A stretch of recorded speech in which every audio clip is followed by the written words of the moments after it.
ई वाला जो डेरिवेशन है ना, ये थोड़ा लेंथी टाइप का हुआ कि नहीं हुआ, थोड़ा लंबा टाइप का हो गया।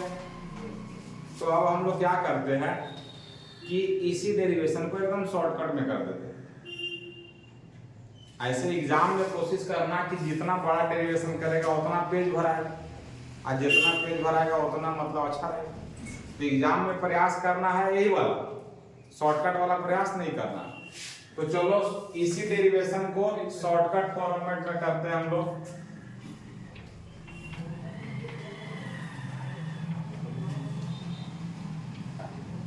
इसी डेरिवेशन को शॉर्टकट में करने का प्रयास करते हैं।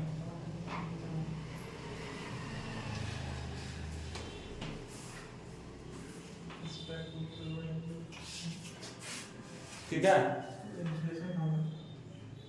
तो देखो यहाँ पर एफिशिएंसी बराबर फॉर्मूला क्या था, E2 I2 cos phi2 divided by E2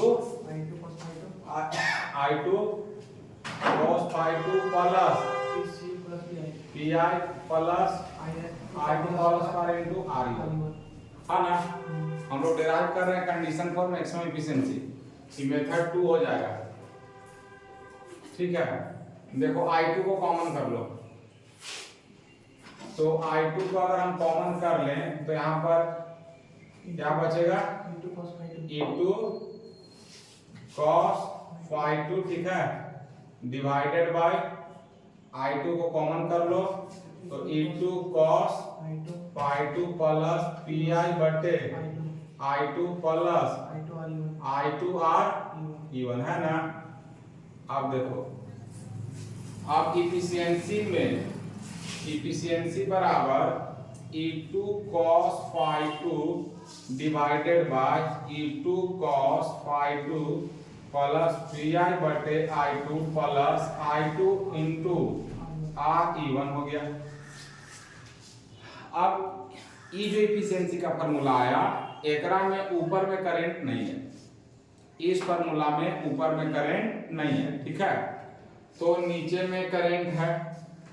तो इस इफिशिएंसी को मैक्सिमम होने के लिए ई वाला टर्म को हम मिनिमम कर सकते हैं ना, क्योंकि ऊपर में तो करंट है नहीं। तो अगर इसको मिनिमम होना है तो डिनोमिनेटर इसका क्या होना चाहिए, सॉरी, अगर इसको मैक्सिमम होना है तो डिनोमिनेटर क्या होना चाहिए, मिनिमम।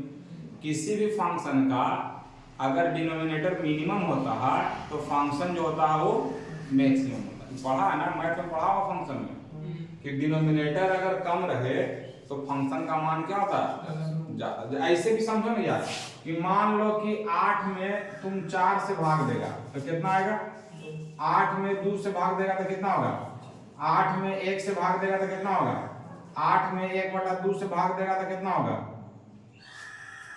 ना। यानी कि क्या देख रहा है कि अगर डिनोमिनेटर का मान ज्यादा है तो फंक्शन का मान क्या आता है, ज्यादा आता है। तो देखो, अगर इसको मैक्सिमम होना है तो इसको मिनिमम होना होगा, है ना। अगर इसको मैक्सिमम होना है तो इसको मिनिमम होना होगा, और अगर एकरा मिनिमम होना है तो इसका डिफरेंशिएशन क्या करना होगा, 0 करना होगा। इसका डिफरेंशिएशन 0। किसी भी फंक्शन को मैक्सिमम चाहे मिनिमम होने के लिए उस फंक्शन का डेरिवेटिव 0 होना चाहिए।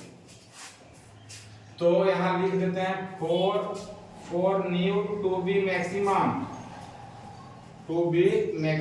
अगर इसको मैक्सिमम करना है तो क्या होगा, d/di2 of E2 cos phi2 plus Pi बटे I2 प्लस I2 का होल स्क्वायर RE1 बराबर क्या होना चाहिए, 0।